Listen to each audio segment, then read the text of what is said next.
Hoy, como todos los días, iniciamos entonces es nuestro devocional en el nombre del Padre, del Hijo y del Espíritu Santo. Amén. Digámosle a Dios con toda humildad que nos perdone. Siempre fallamos, no somos perfectos y estamos frente a un Dios perfecto. Así que no es posible entrar en la presencia de Dios sucios o con manchas. Siempre vamos a estar dependiendo e implorando su misericordia. Así que iniciemos diciéndole al Señor, omnipotente y misericordioso Padre, hemos errado y nos hemos extraviado de tus caminos como ovejas perdidas.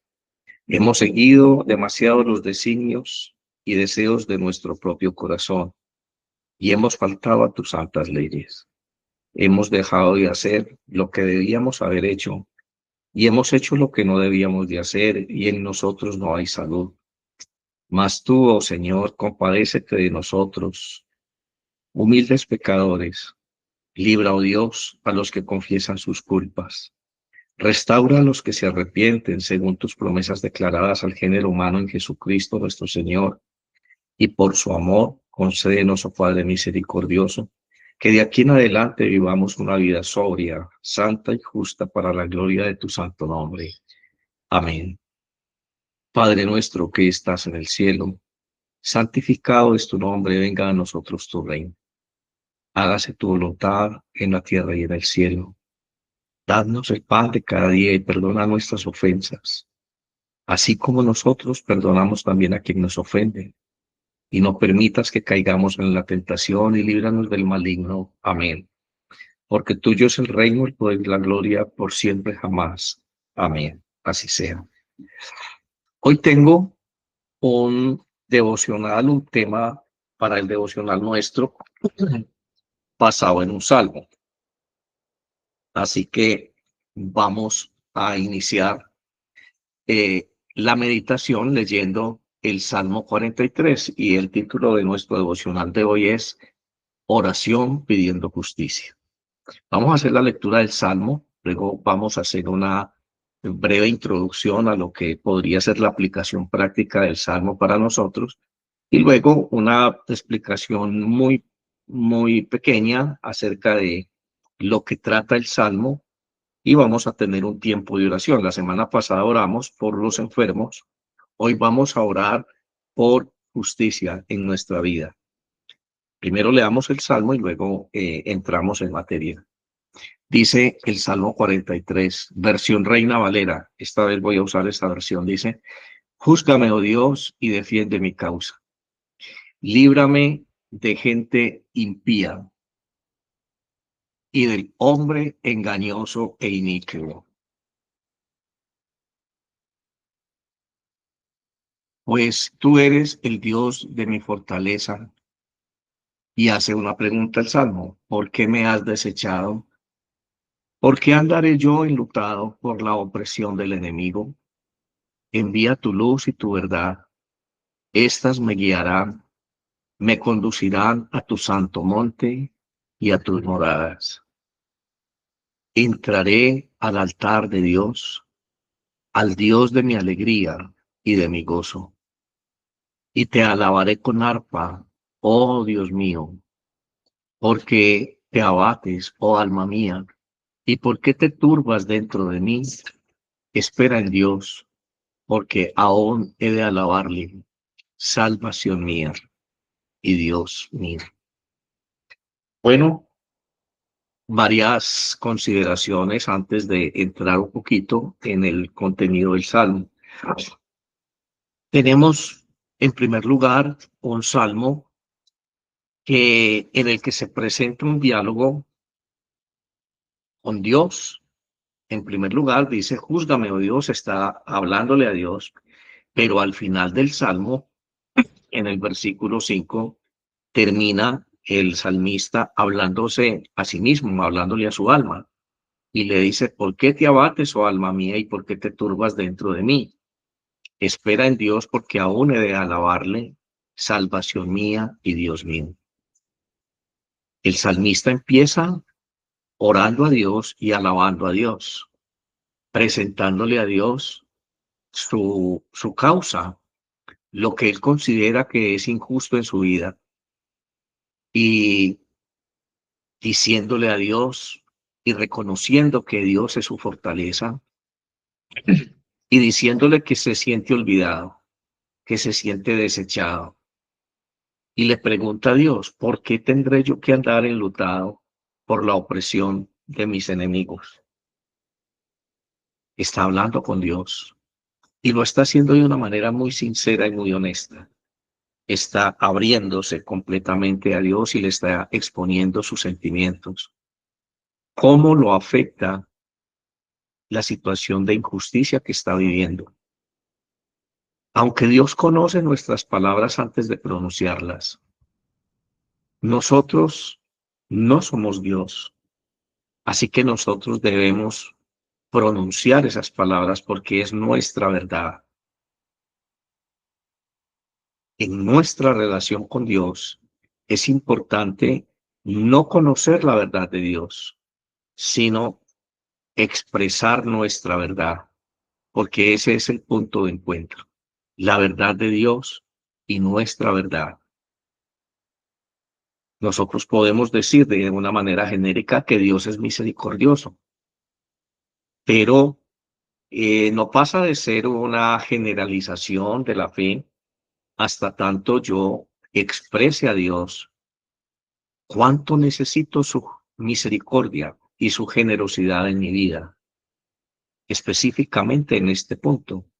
Ahí cobra sentido la generalización, casi no lo digo, eh, de la fe que expreso cuando digo Dios es misericordioso. Esto es lo que está haciendo el salmista. Está hablando con Dios, e independiente de que Dios conozca su situación, porque el salmista sabe que Dios es omnipotente, omnisciente, lo conoce todo,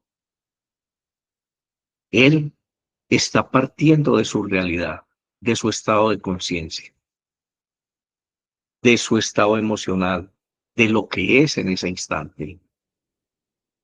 Así que expresa a Dios estas cosas que está diciendo el Salmo. Le pregunta a Dios por qué debo estar yo caminando siempre con la cabeza baja por mis enemigos. ¿Y por qué yo tendré que estar de luto, enlutado permanentemente por la opresión de mis enemigos? Ay, perdone que este virus. Y el salmista entonces le dice a Dios, envíame tu luz y tu verdad, estas me guiarán. El salmista es consciente que la guía de Dios tiene dos componentes, su luz y su verdad. Aquí es claro para nosotros que somos muy diferentes a aquellas personas que buscan la verdad en otras fuentes de luz. Todas las personas que trabajan con esoterismo, que trabajan con eh, espiritualidades diferentes, no sé cómo referirme a esto, me refiero a las personas que hacen el tarot, que leen la carta astral, que hacen la lectura de la energía, todo ese tipo de filosofías y de alguna manera de magia que quieren presentarse como seres de luz. Ellos hablan de ángeles, hablan de una cantidad de cosas como estas. Eh, Ellos están buscando, quienes asisten a estas personas, muchos cristianos, entre otras cosas, van en busca de luz. Pero recuerden que el Salmo aquí nos está diciendo, el salmista nos está enseñando, perdón, que dependemos para encontrar la verdadera guianza de Dios, de la luz y la verdad de Dios. Así que estos profetas, entre comillas, que se presentan de esta forma que acabo de decir, pueden decir que son ángeles de luz, pueden decir que son seres de luz, dependiendo del concepto de luz que ellos tengan. Pero nosotros sabemos que la única luz que puede iluminar nuestro espíritu proviene de Dios. Y esa luz emana de la verdad de su palabra. Así que la palabra de Dios es como una lámpara que yo enciendo y produce luz. Cuando usted y yo queremos encontrar la guianza de Dios, la opinión de Dios en referencia a algo específico, entonces estamos apelando desde esas dos perspectivas a Dios, su luz y su verdad. Nunca olvidemos esto. Estas otras personas pueden decirse seres de luz, pueden hablar de paz interior, de meditación y cualquier otro tipo de cosas, pero está basada esas palabras que ellos dicen en la verdad de Dios, en lo que Dios ha enseñado. Están basadas esas palabras en el hecho de reconocer que la luz no está en los ángeles, que la luz no está en la capacidad que tenga el ser humano de convertirse a través de la meditación en un ser de luz, sino que la luz proviene del Hijo de Dios llamado Jesucristo. Él es la luz del mundo, así lo presenta el Evangelio de San Juan en el capítulo 1. ¿Hasta dónde nosotros, buscando la luz, no tenemos en cuenta la verdad de Dios? Y dice el Salmo, estas dos cosas me guiarán, la luz y la verdad me guiarán, me conducirán a tu santo monte y a tus moradas. Usted quiere encontrar la respuesta de Dios en algo específico, siempre debe tener en cuenta eso. Cuando yo estoy buscando soluciones es porque no veo claro. Estoy buscando luz. Estoy buscando ver la circunstancia, el problema que tengo desde una perspectiva diferente, desde la perspectiva de Dios. Pero esa perspectiva solamente la encuentro a través de la verdad y la verdad de su palabra. Tu palabra es verdad, dice Jesús al Padre en el Evangelio de San Juan en el capítulo 17. Tu palabra es la verdad.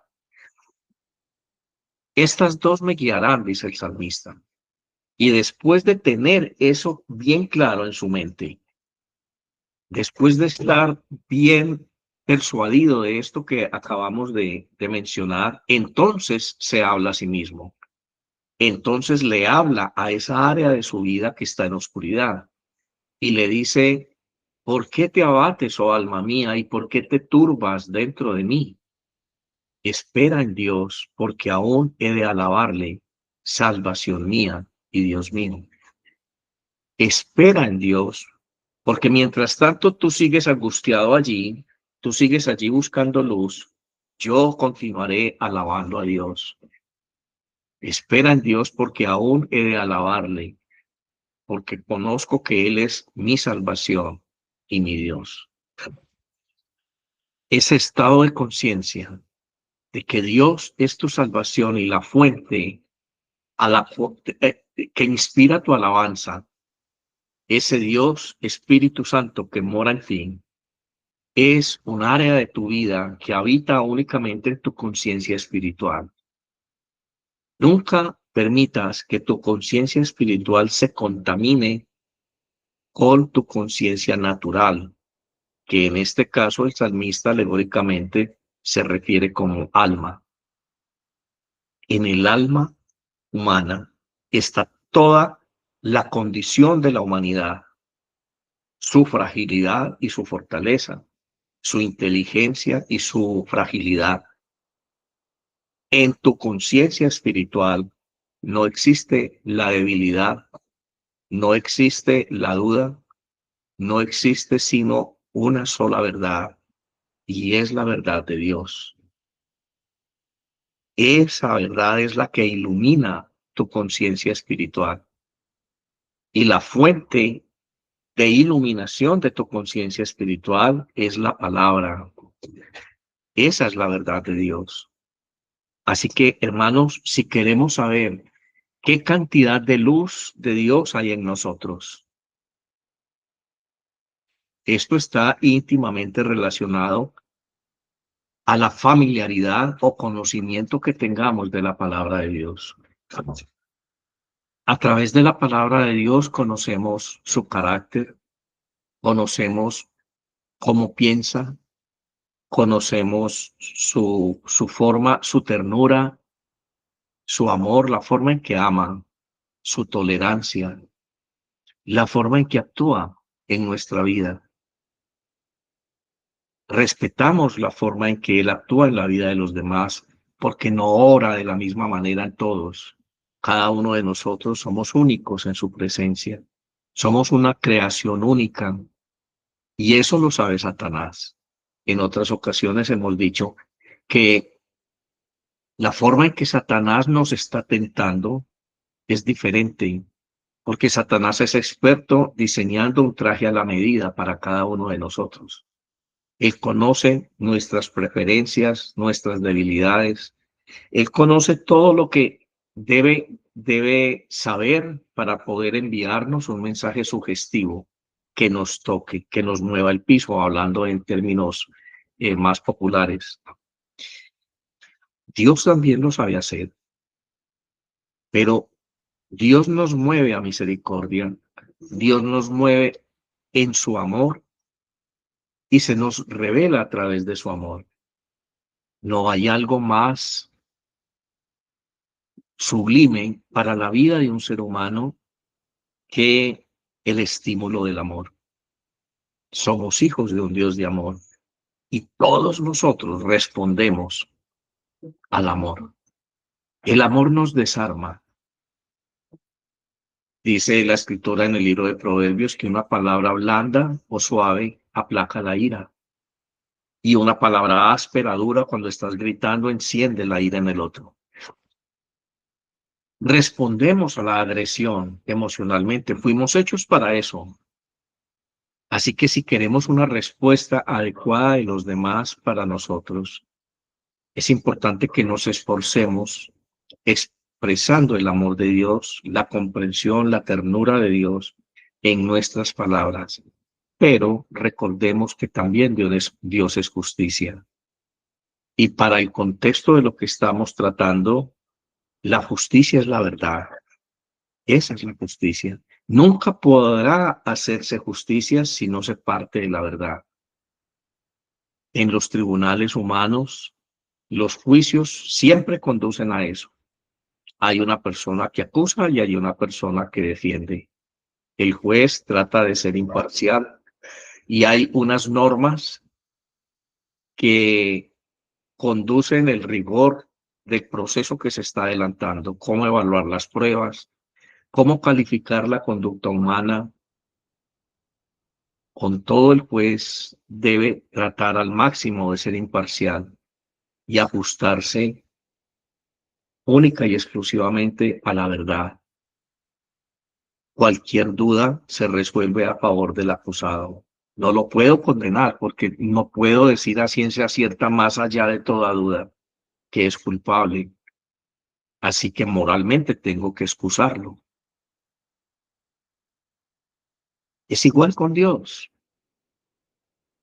La justicia que nosotros queremos que Dios aplique en nuestra vida, que Dios ejerza sobre la situación en la que estamos viviendo en particular, tiene solamente una forma de expresarse y es la verdad. Voy a volver a leer el Salmo, porque en el Salmo él está pidiendo justicia. Y dice, júzgame, está pidiendo verdad. No es posible establecer la verdad a menos que haya un juicio, una valoración de los hechos. Entonces el salmista se está poniendo él mismo, bueno, aquí estoy, Padre, tú eres el juez justo del universo, júzgame, oh Dios, júzgame. Se está haciendo vulnerable delante de Dios. Le está diciendo a Dios, aquí estoy. Primero tú a mí, júzgame. Primero tú a mí, a través de mi conciencia, dime si tengo culpa o no tengo culpa. Soy consciente de que si algo de culpa tengo en esto, que me está atormentando, que me está pasando, voy a pedirte perdón y tú eres misericordioso y clemente. Él inicia con este grado de conciencia, diciéndole a Dios, júzgame. Primero tú júzgame, oh Dios, y defiende mi causa. Es el único espacio donde el juez es el defensor. Eso es locura para la construcción de la justicia humana. En el plano de Dios es diferente. Él te juzga, pero Él te defiende. ¿Quién entiende esto? Él te juzga y aboga por ti. Recordemos que Dios es tres personas en una. El Padre, el juez justo del universo, el Hijo, quien es nuestro abogado permanente delante de Dios. Eso es lo que nos enseña el Evangelio de Juan y las cartas de Juan, toda la doctrina paulina, perdón, juánica. Él es el juez justo del universo, el Padre. Pero el Hijo está abogando por nosotros. Nos dice la enseñanza apostólica que si alguno de nosotros tiene pecado, abogado tenemos en el cielo a Jesucristo el justo, para que exponga nuestra causa delante del Padre. ¿Y quién mejor que Jesús para interceder por nosotros después de haber derrotado a la muerte y a los efectos del pecado en la cruz? Su argumento de defensa delante del Padre es: no lo mires a él, mírame a mí, ya pagué por eso. Dame la oportunidad de que el Espíritu Santo regenere esa alma, concédele más tiempo de vida, sánalo de esa enfermedad que no le permite concentrarse adecuadamente en tu salvación. Padre, por amor a mí, no mires el pecado de mi hermano que está en este momento sufriendo o está enfermo. Por amor a mí, considera lo que fue el propósito inicial cuando lo llamamos a la vida. Hay otro propósito diferente. No permitas, oh Dios, que Satanás tuerza tus planes, tus designios. No permitas, Señor, que Satanás cambie tu ordenamiento, tu propósito en la vida de mi hermano. Y entonces está diciendo el salmista: defiende mi causa, líbrame de gente impía y del hombre engañoso e inicuo. La gente impía es la que no tiene piedad, no tiene una relación con Dios, ni lo conocen. Hay personas que conocen a Dios y continúan siendo impíos, y esos sí son engañosos e inicuos.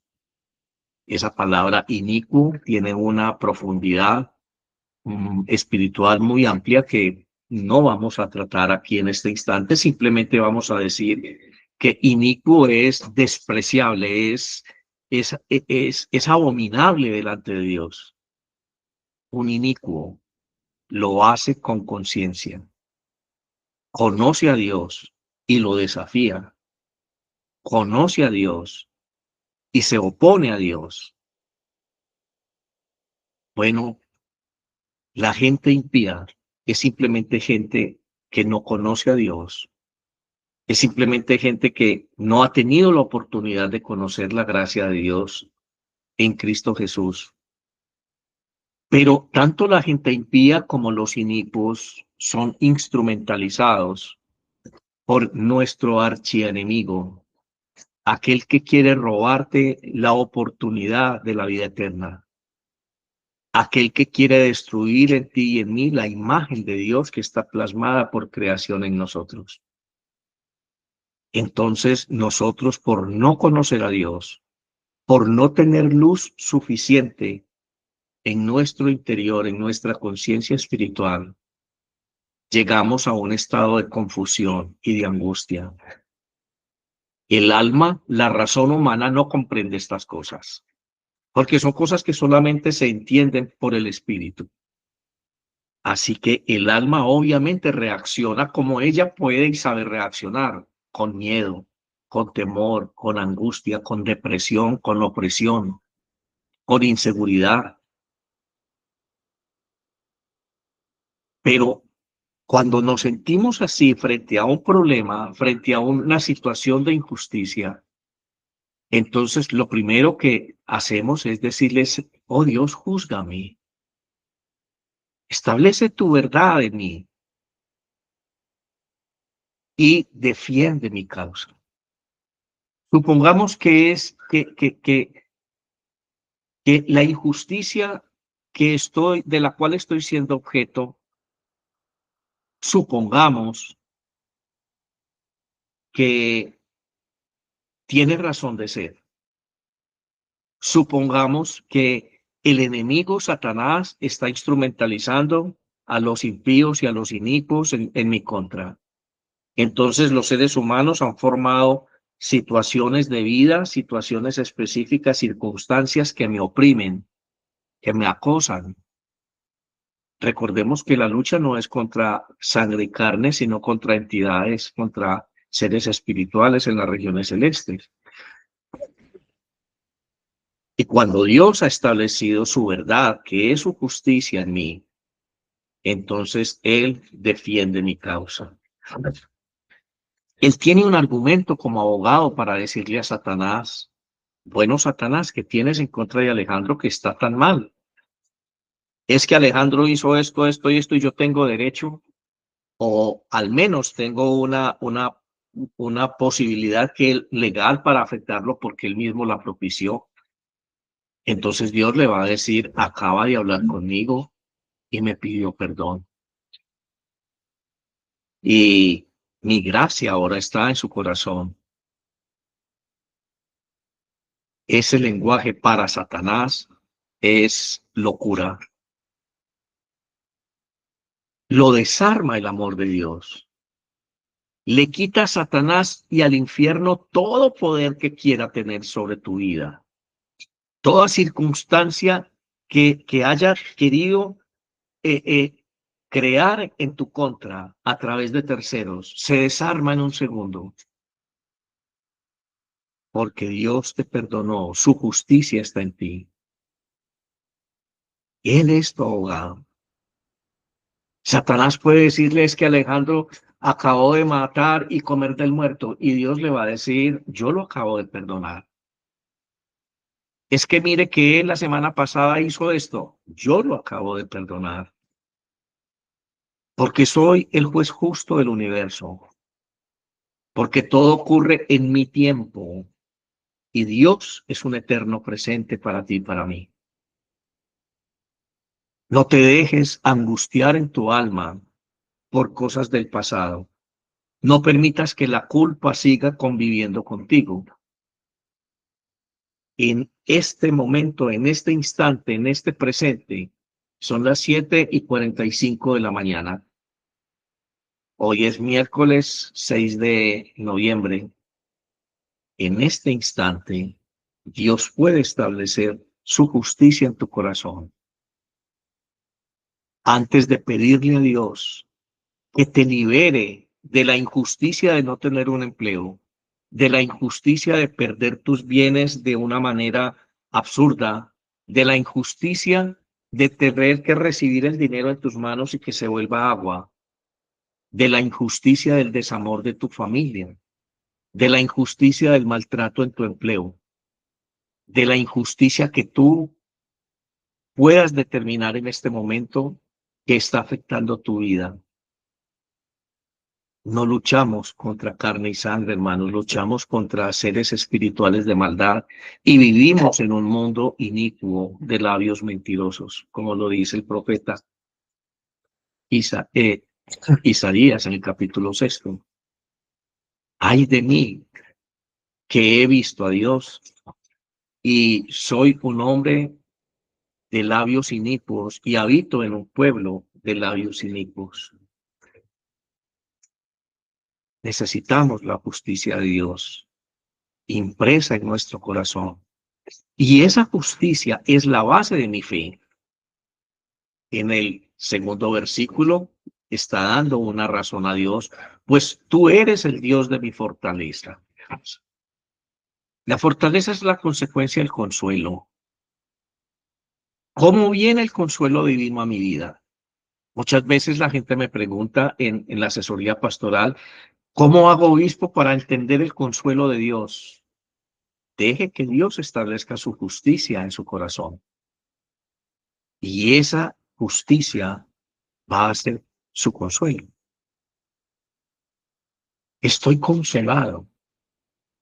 He hablado con algunas personas que están en prisión, en las cárceles, y me dicen, ¿cómo entiendo esto? Si Dios me perdonó, esto es muy duro. Pues sí, Señor. Pero el hecho de saber que usted está en el lugar correcto, usted está resarciendo una deuda con la sociedad, y eso es justo, al menos delante de Dios. No sé si la pena que le impusieron se ajusta o no se ajusta desde la perspectiva humana, pero delante de Dios estás en el sitio adecuado. Y si Él lo permitió, es porque quiere que tú pases esta experiencia. Estás en sus manos, pero esto es temporal. Eso es consolador. Saber que ya no estoy siendo perseguido por algo malo que yo hice, que ya no estoy siendo permanentemente acusado, que mi conciencia ya no está en mi contra, ya me juzgaron, ya estoy aquí. Ahora lo que tengo que hacer es aceptar mi culpa y resarcirlo en mi conciencia delante de Dios y proponerme en mi alma, en mi corazón, cambiar de vida. Eso es justicia. Y eso es tu consuelo.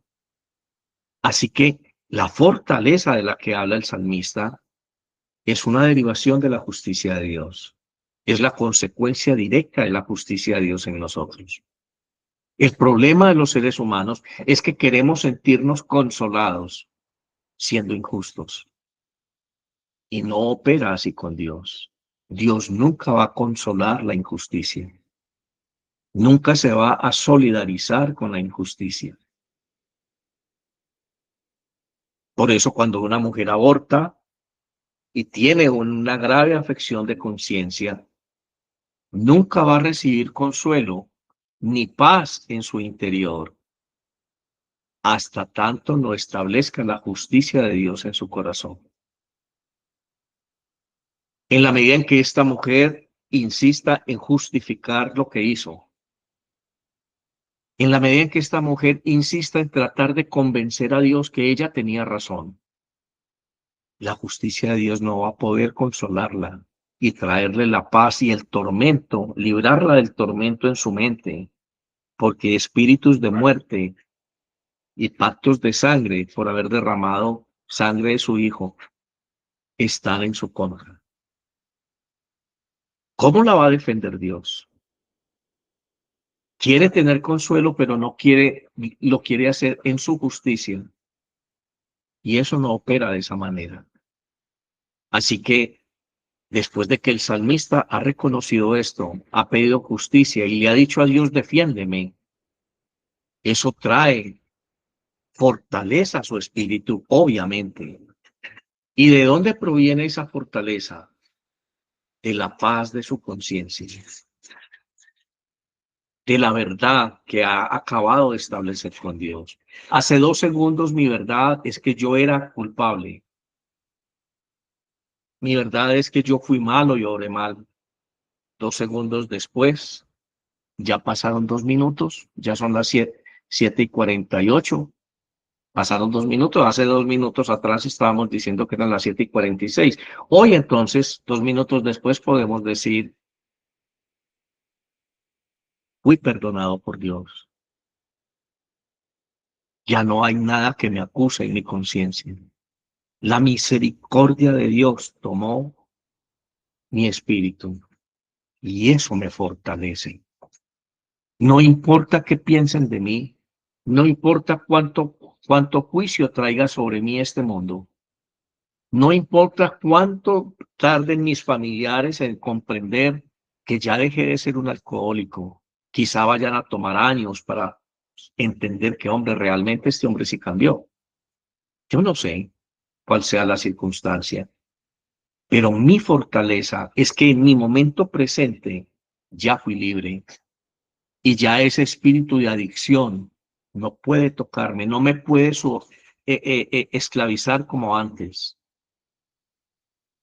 Entonces el salmista le está diciendo a Dios que se siente desechado y hace una pregunta: ¿por qué andaré yo enlutado por la opresión del enemigo?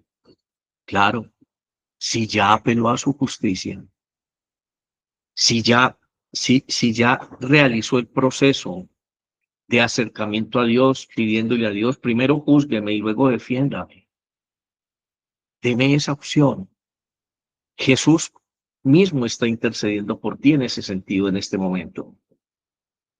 Entonces la pregunta es, ¿por qué debo yo andar enlutado, con vergüenza, con la frente bajita, por la opresión de mis enemigos? Y llega una pregunta clara a tu conciencia y a la mía. ¿De quién desea ser aprobado o por quién desea ser aprobado? ¿Qué es más importante para ti y para mí? ¿La aprobación de este mundo, de quienes están juzgándote, o la aprobación de Dios? Hay personas que se acercan a Dios, apelan a su justicia, pero siguen con una vida en vergüenza, siguen con una vida enlutada, porque para ellos sigue siendo más importante la aprobación de los hombres que la aprobación divina. Y entonces ese es el tipo de respuesta que necesita darse el salmista. Bueno, yo ya acudí a tu justicia, ya te pedí que defiendas mi causa. Ahora tengo consuelo en ese sentido y estoy fortalecido porque sé que me perdonaste y tú estás defendiendo mi causa. Eso me consuela y me fortalece. Pero le pregunta a Dios por qué yo sigo siendo alguien que camina de luto. ¿Por qué me sigo sintiendo mal? Entonces es ahí cuando encuentra el segundo paso y dice, envíame tu luz y tu verdad, porque éstas me guiarán, me conducirán a tu santo monte y a tus moradas. Esa justicia de Dios en nosotros nos invita a habitar en el monte santo, en la presencia de Dios. Así que de cuerpo estamos en este mundo, pero en el espíritu estamos en la presencia de Dios. Para nosotros los valores ya no son los que las personas quieran imponernos socialmente hablando. El juicio de los demás ya no es importante para nosotros, porque hemos encontrado la luz y la verdad del Señor, de Dios. Y eso nos ha hecho vivir en ese estado de conciencia, de justicia en nuestro corazón, en nuestra mente espiritual. Y a eso, metafóricamente, el Salmo le dice, estoy en el monte de Dios, en tus moradas. Y entonces dice el salmista, bueno, ya estoy dándole la respuesta, estoy encontrando la respuesta, no tengo por qué estar caminando de luto. Y entonces dice lo contrario en este momento, dice, entraré al altar de Dios, al Dios de mi alegría y de mi gozo. Hermano, hoy yo te invito a entrar en el altar de Dios, a ser, a permitir que Dios sea parte y fuente de tu alegría y de tu gozo. Y entonces eso va a producir en nosotros un estado de sublimación espiritual. Y dice el salmista, y te alabaré con arpa, Dios mío. Esa alabanza que tú estás haciendo, ese cántico que sale de tu corazón, solamente lo entiendes tú y lo entiende Dios. Es un algo que no puede ser discernido por otra persona diferente, ni en este mundo ni en el cielo. Es un espacio de intimidad profunda entre nosotros y nuestro Dios cuando lo alabamos. Cuando estamos orando y le decimos llorando, Dios, te doy gracias. Te doy gracias, Señor. Y me uno a la canción que dice, ¿qué sería de mí si no me hubieras encontrado? ¿Dónde estaría yo si no me hubieras hallado, si no me hubieras consolado? Sería como un pájaro. Sería así, sería así. Qué bueno saber que existen seres humanos tan sensibles a estas verdades, en tal grado de conexión con Dios que pueden componer letras que cuando uno las mira, cuando uno las escucha, las observa, siente uno que esa persona tuvo que haber estado en un grado muy íntimo de comunión con Dios cuando escribió eso y lo llevó a la poesía y lo cantó. Eso no es algo que viene así, voy a hacer una canción ya y la hice. No, eso no es así. ¿Qué sale de nuestro corazón hoy para Dios? Esa es nuestra alabanza. Si hay gozo en nuestro corazón, pienso que es sencillo lo que Dios nos está diciendo en esta mañana, en este salmo. ¿Por qué te abates, oh alma mía? Ahora sí hablémonos a nosotros mismos. Después de tener esa experiencia de alabanza, después de llegar a ese grado de conciencia que Dios es mi luz y mi salvación, que estoy habitando en el monte de Dios. Y entonces ahí sí tenemos argumento para hablarnos a nosotros mismos y decirle a nuestra alma, ¿por qué te abates, oh alma mía? ¿Sabe qué, alma? Espere usted ahí quietica, espere en Dios, porque yo voy a seguir alabándolo, porque Él es mi salvación y mi Dios. Yo voy a seguir alabándolo, salvación mía y Dios mío. Vamos a hacer una oración, hermanos, por quienes necesitan fortaleza espiritual. Hace poco publiqué en Facebook un mensaje donde alguien se extrañaba porque hay masacre de cristianos en el Oriente, en el África. eh, Están matando los cristianos, hay un plan de exterminación a los cristianos y nadie dice nada. Los medios de comunicación están callados, pero ayer el presidente de los Estados Unidos dijo que no podía continuar esto y se pronunció al respecto. No descartó una intervención militar en un país específico de África donde han muerto miles y miles y miles y miles de cristianos, indistintamente de cuál sea su fracción del cristianismo donde militan. En Corea del Norte, en Filipinas, en muchas, China incluso, muchos estados o países del Oriente, del Lejano Oriente, pero sobre todo en África, están siendo exterminados literalmente. Hay un espíritu de odio que es difícil de superar. Veíamos ayer en las imágenes de los medios de televisión, de las noticias, cómo este grupo Hamas está tomando ahora con cierta libertad que esta paz relativa que tienen establecida con Israel. Entonces pusieron algunos palestinos, su propio pueblo, lo pusieron al frente a algunas personas por sospechas de estar ayudando a Israel y los ejecutaron públicamente. ¿Y qué piensa este grupo?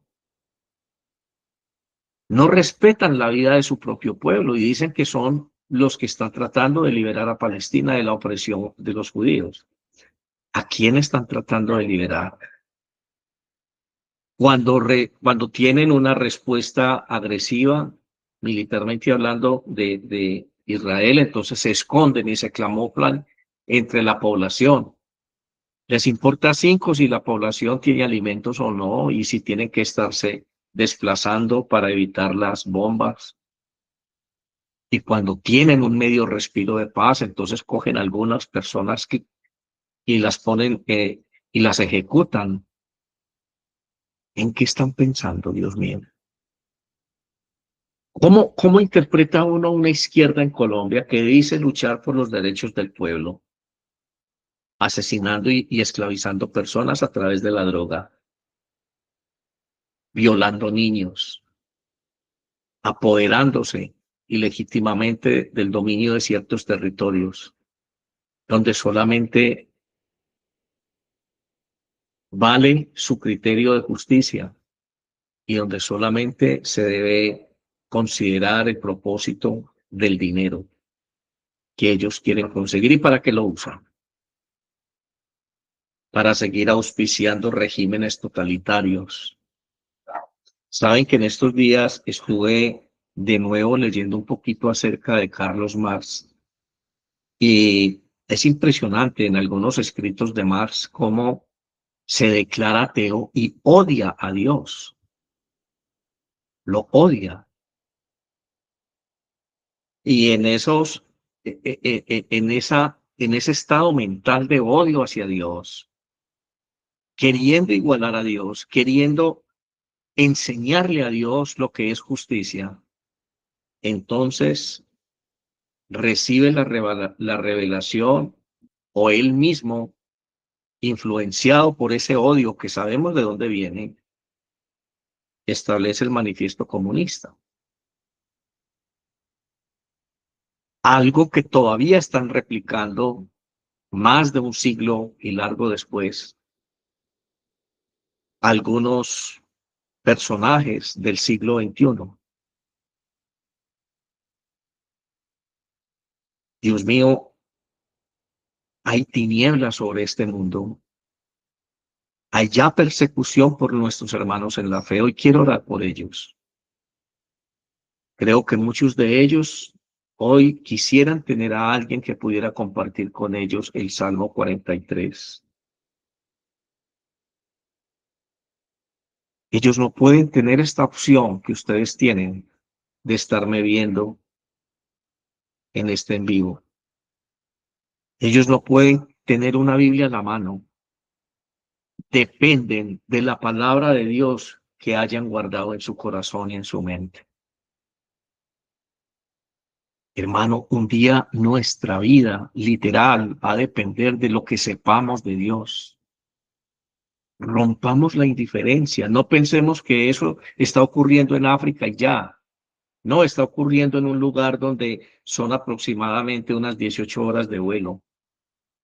No está tan lejos, ¿no?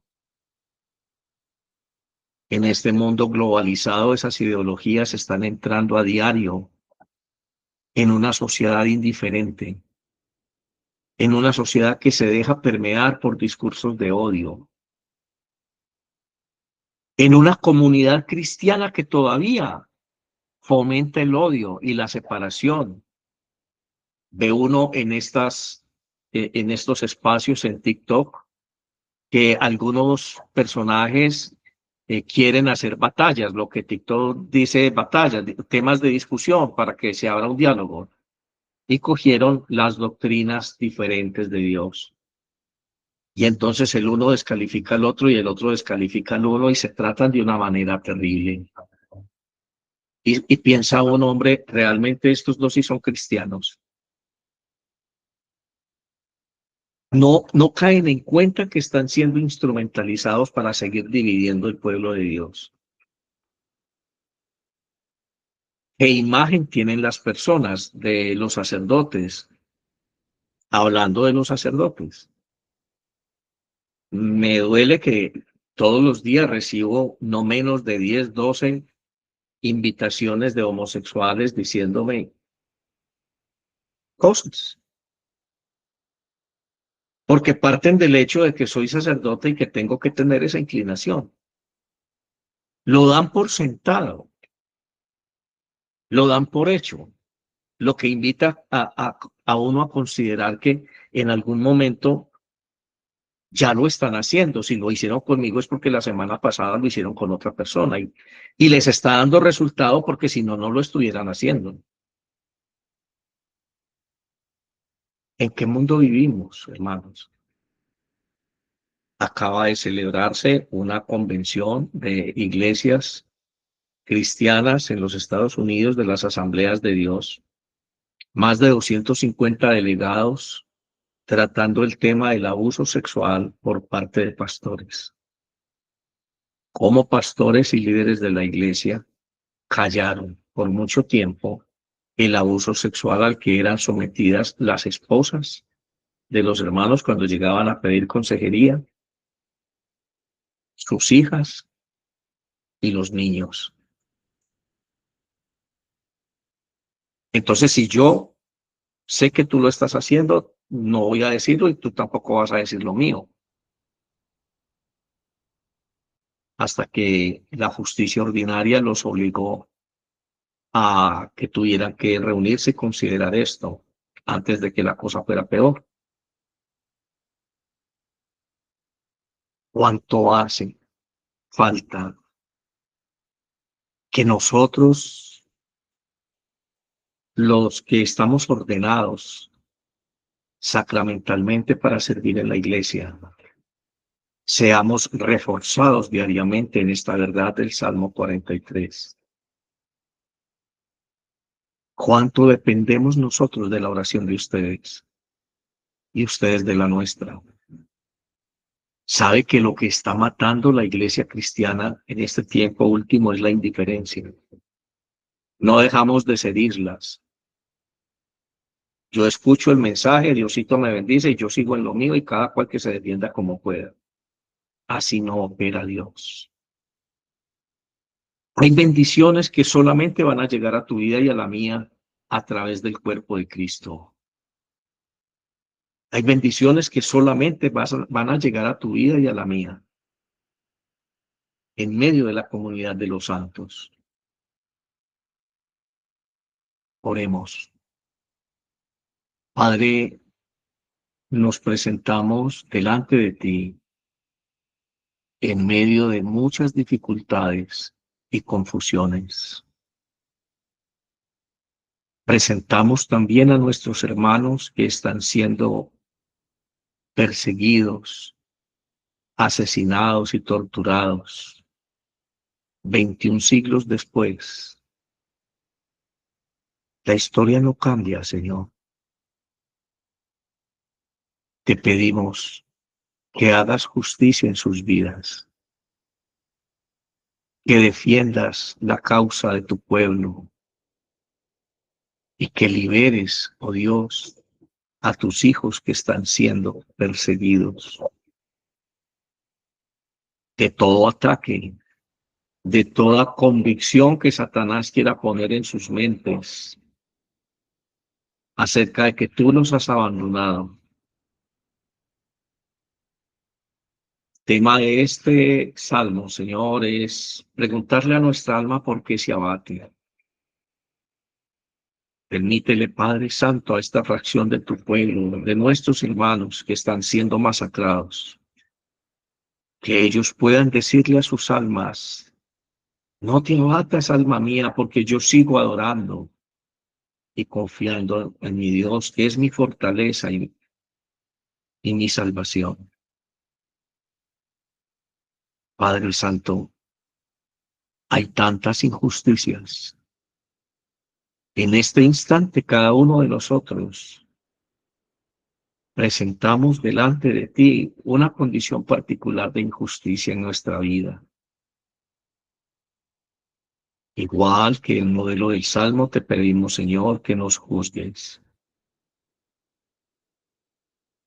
Padre Santo, ponemos nuestra esperanza en ti, sabiendo que tú eres nuestra salvación, la fuente de nuestra esperanza y nuestro consuelo.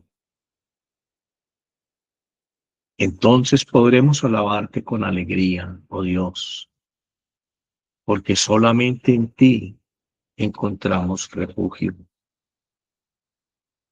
Padre, pedimos por nuestros hermanos que están con hambre, huyendo por sus vidas, sin tiempo o espacio para orar, por cada madre que ve morir a su esposo y a sus hijos por su fe. Padre, oramos por los papás que tienen que ver a sus hijos sin futuro, solamente por creer en ti. ¿Cómo van a alimentar su fe, Señor, si no escuchan tu palabra? Dependen solamente de lo que hay en sus corazones y muchos de ellos no saben leer. duele mucho, Padre Santo, ver cómo la oscuridad y las tinieblas han destruido a través de la historia tu creación. Es difícil alabarte y tener alegría en nuestro corazón después de esto, pero solamente tú puedes producir en nosotros la paz, el consuelo que necesitamos y producir ese tipo de alegría que solamente la esperanza puede darnos. No es la alegría de este mundo, no es el gozo de este mundo. Enséñanos a vivir y a experimentar esa alegría del Espíritu y ese gozo del Espíritu que hizo que nuestros apóstoles y muchos mártires en la época de la persecución al iniciar la iglesia iban gustosos a la muerte. Recordamos a Esteban cuando estaba siendo apedreado. Miró al cielo y pudo declarar lo que veía.